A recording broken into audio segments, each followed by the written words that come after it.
Hello friends, आज ई stock ERP में हम एक इम्पॉर्टेंट मॉडल के बारे में समझेंगे।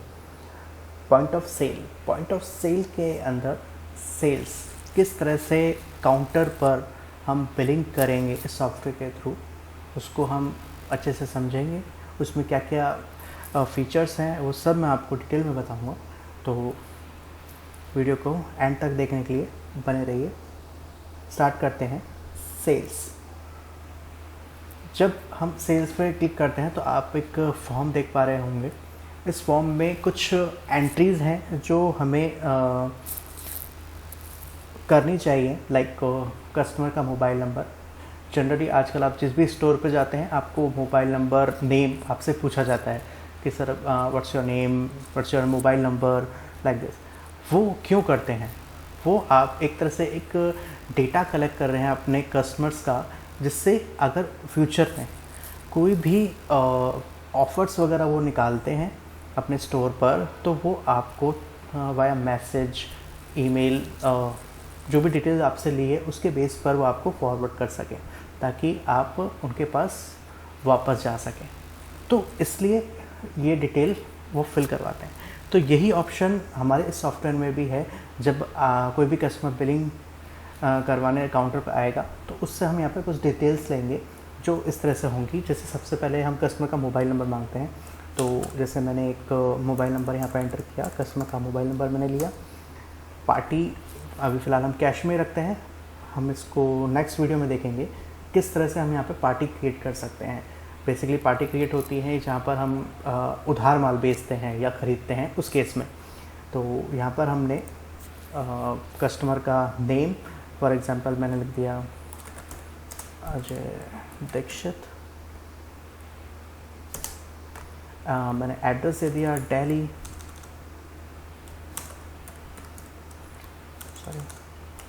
दिल्ली। पिन कोड भी दे देते हैं। इस तरह से हमने यहाँ पर एड्रेस दे दिया। आप यहाँ देख पा रहे होंगे स्टाफ नेम, जैसा कि हमने मास्टर, जब हमने वीडियो बनाया था मास्टर से रिलेटेड, तो वहाँ पर हमने स्टाफ क्रिएट किया था। आप देख, जैसे वहाँ पर हमने अमित क्रिएट किया था, तो यहाँ पर जितनी भी लिस्ट होगी स्टाफ की, वो यहाँ पे अगर आपने वहाँ क्रिएट की होगी तो यहाँ पे वो शो करेगी। मतलब जो बिलिंग कर रहा है उस स्टाफ का नेम यहाँ पर रिफ्लेक्ट करेगा। अब आगे चलते हैं हम। आप देख पा रहे होंगे सर्च बाय बारकोड। ये ऑप्शन इसलिए होता है जब आप अपने आइटम को, जो आपके पास प्रोडक्ट है जो आप सेल कर रहे हैं, उस पर अगर कोई बारकोड है और उसको आप स्कैन करते हैं, उस केस में आप सर्च बाय बारकोड करते हैं। जैसे अगर मैं सर्च बाय बारकोड करता हूँ और हमारे पास एक आइटम है जिसका बारकोड है 1 2 3 4 5 6 7 8 9, ठीक है, मैंने टैब दिया तो वो रिकॉर्ड जो इस बारकोड पे था वो यहाँ पे रिफ्लेक्ट हो गया। आप देख पा रहे होंगे हेड एंड शोल्डर 1 2 3 4 5 6 7 8 9 बारकोड था हेड एंड शोल्डर का। तो उस पर जो भी रिकॉर्ड, जो भी डिटेल फिल होगी, जो सेव की होगी हमने, वो सब यहाँ पर आ गई। जैसे head and shoulder item name आ गया, उसका साइज़ आ गया, उसकी रेट आ गई, एमआरपी रेट आ गई, ठीक है, जीएसटी आ गया, इस तरह से। ठीक है, अब इसको मुझे सेल करना है। फॉर एग्जांपल कस्टमर बोलता है मुझे 2 क्वांटिटी में चाहिए, तो आपने यहाँ पे सिंपल 2 लिखा, क्वांटिटी, आपने 2 क्वांटिटी दी और टैब दे दिया। आप देखेंगे 80 रुपीज़ के अकॉर्डिंग 160 रुपीज़ हो गया। अब हो सकता है कि हम यहाँ पर कस्टमर को डिस्काउंट दे रहे हैं, तो यहाँ पर डिस्काउंट हम लाइन वाइज दे सकते हैं और एक बिल अमाउंट पर डिस्काउंट दे सकते हैं। मैं दोनों आपको डिटेल में बताऊँगा। जैसे आप यहाँ देखें, यहाँ पे डिस्काउंट दिख रहा है, यहाँ पे आप डिस्काउंट परसेंटेज वाइज दे सकते हैं। जैसे मैंने कहा कि मुझे इस आइटम पर 5% डिस्काउंट देना है, आपने यहाँ पे 5% डिस्काउंट दिया। डिस्काउंट रुपीज़ में भी आ गया, यानी 8 रुपीज़ का आपने डिस्काउंट दिया है। एक प्रोसेस तो आपके पास ये हो सकता है। एक होता है कि आपके पास मल्टीपल आइटम आपने सेल किए हैं और जब आपका बिल फाइनली बनता है उस टाइम पर भी आप यहाँ पे डिस्काउंट दे सकते हैं। नीचे आप एडजस्टमेंट में देख पा रहे होंगे बिल डिस्काउंट, वहाँ पर आपने सपोज़ आप बिल डिस्काउंट 10% देना चाहते हैं, तो इस तरह से आपने 15 रुपीज़ अप्रॉक्स आपने डिस्काउंट में और दे दिया। तो आपका जहाँ पर 160 का सेल बिल बनता, बिल अमाउंट बनता, वहाँ पर आप 137 का बिल अमाउंट बन रहा है, यानी आपने 2 बार डिस्काउंट दे दिया। तो आप इस तरह से यहाँ पे डिस्काउंट भी दे सकते हैं। अब हम बात करते हैं कि एडजस्टमेंट की। एडजस्टमेंट मीन्स आपका जो कस्टमर है वो आपको किस तरह से पेमेंट कर रहा है, उसका पे आउट वे क्या है, वो किस तरह से पे करता है आपको। या तो वो आपको कार्ड स्वैप करेगा, या फिर वो आपको पेटीएम, फ़ोनपे, गूगल पे या ऑनलाइन कोई ट्रांजेक्शन करता है, या फिर वो आपको कैश अमाउंट देगा, या फिर आपका कोई रेगुलर कस्टमर है और अगर वो आपसे उधार लेके जा रहा है तो आप उसको बैलेंस में भी रख सकते हैं। लेकिन फ़िलहाल हम यहाँ पे बैलेंस की बात नहीं करेंगे, हम बात करते हैं कि हमने यहाँ पे उसको कैश अमाउंट हमने उससे लिया है। ठीक है, यहाँ पे डायरेक्ट ऑप्शन भी हमारे पास है, जैसे आप देख पा रहे हो। अगर आप F6 करते हैं, प्रेस F6 करते हैं तो जो भी अमाउंट है एडजस्टमेंट आपका कार्ड पे चला जाता है, मतलब आपका जो ट्रांजेक्शन है वो वाया कार्ड हुआ है। अगर F7 कर देंगे तो कैश के through, F8 wallet, wallet means Paytm, PhonePe, Google पे, एंड F9 फॉर बैलेंस। तो यहाँ पर डायरेक्ट ऑप्शन भी है। उस केस में जब कोई कस्टमर आपको फुल पेमेंट कर रहा है, ऑप्शन कुछ भी हो सकते हैं इसमें से। लेकिन अगर कस्टमर आपको कहता है कि मैं पार्ट पेमेंट करूँगा आपको, लाइक 100 रुपीज़ में आपको कैश कर देता हूँ, बाकी 37 रुपीज़ में आपको पेटीएम कर देता हूँ, तो वो ऑप्शन भी यहाँ पर हम कर सकते हैं। मतलब पार्ट पेमेंट का ऑप्शन भी हमारे सिस्टम में है। आप देखिए, जैसे कस्टमर ने कहा कि मैं आपको 100 रुपीज़ दे देता हूँ, ठीक है, और बाकी आपको मैं पेटीएम कर देता हूँ, यानी मैं आपको वॉलेट में दे देता हूँ। तो आपने यहाँ पे 37 रुपीज़ वॉलेट में चले गए और 100 रुपीज़ आपके चले गए कैश में, इस तरह से। तो यहाँ पर होगा क्या कि आपका जो बिल बनेगा वो आपका अमाउंट, तो टोटल अमाउंट आ ही रहा है 137, लेकिन वो डिवाइड हो गया 2 पार्ट्स में। एक हो गया आपका कैश वॉलेट में और रेस्ट अमाउंट हो गया आपका कैश में। ठीक है, जब इसको आप सेव करेंगे इस बिल को, तो ये एडजस्टमेंट आपको बिल पर हुई दिखेगा कि आपका पेमेंट किस मोड में हुआ है। ठीक है, अब सेव करने से पहले मैं आपको यहाँ पे एक ऑप्शन और बताना चाहूँगा।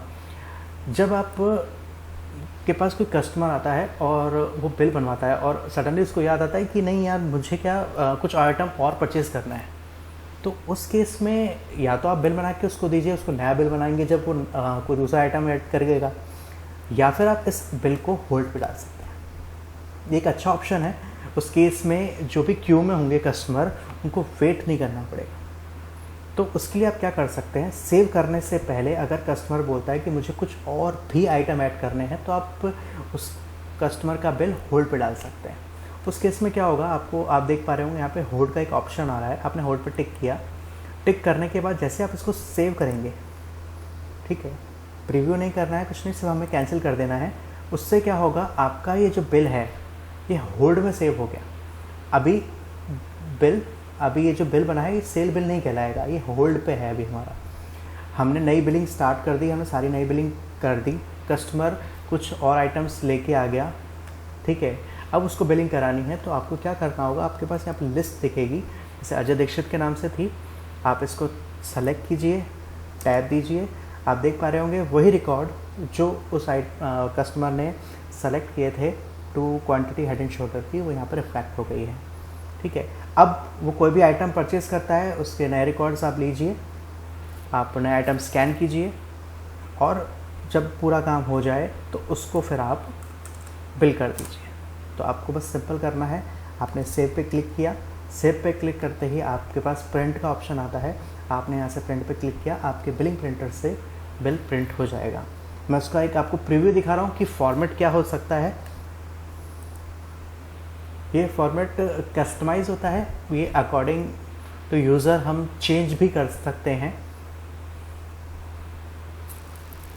एक मिनट, इसमें पैरामीटर इशू है, मैं इसको रिजॉल्व कर देता हूँ, फिर मैं आपको प्रीव्यू दिखाऊंगा।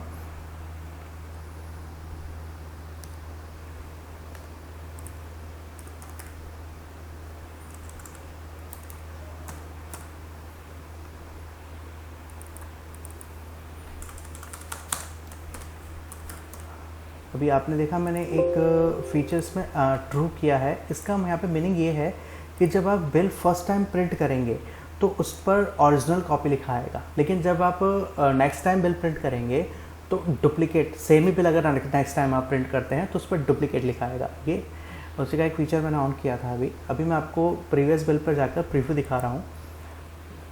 देखिए डुप्लीकेट कॉपी लिखा रहा है बिकॉज मैंने यहाँ पे सेकंड टाइम प्रिंट किया है, ठीक है। यहाँ कंपनी डिटेल आ जाएगी आपकी, ठीक है, बिल नंबर आ जाएगा, ये फॉर्मेट रहता है आपका, ठीक है। अब जैसे हमने एडजस्टमेंट की बात की थी, टोटल एमआरपी इतना हुआ, डिस्काउंट एंड एमआरपी हमने 8 रुपीज़ का दिया था, डिस्काउंट ऑन बिल हमने 15 रुपीज़ का दिया था अप्रॉक्स, कैश अमाउंट हमारे पास 100 रुपीज़ आया, ऑनलाइन अमाउंट हमारे पास 37 रुपीज़ आया। तो इस तरह से आपका ये एक सेल का पूरा प्रोसेस होता है, इस तरह से आपकी बिलिंग होती है। तो आपने देखा कि किस तरह से हम बिल कर सकते हैं। यहाँ पर एक सिंपल प्रोसेस है, हमें ज़्यादा कुछ मैनुअली नहीं करना है, ठीक है। हर चीज़ ऑटोमेटिकली कैलकुलेट हो रही है। अब एक चीज़ और देखेंगे, जैसे आप यहाँ देख पा रहे होंगे प्रीवियस बिल 136 रुपीज़। जब आप बिल सेव कर देते हैं उस केस में हम वापस प्रीवियस ना जाके हम देख सकते हैं कि कस्टमर का कितना बिल बना है। ये बिल अमाउंट आपको तब तक दिखता रहेगा जब तक आप नया बिल नहीं बना लेते, तब तक आपको ये बिल दिखता रहेगा। तो इससे ये फ़ायदा होगा कि आपको प्रीवियस बिल पे जाकर ये नहीं देखना कि बिल कितने का बना है, ठीक है। तो इस तरह से हम एक सेल कर सकते हैं ई स्टॉक ईआरपी के थ्रू। इस वीडियो में इतना ही, आगे पढ़े रहने के लिए थैंक यू।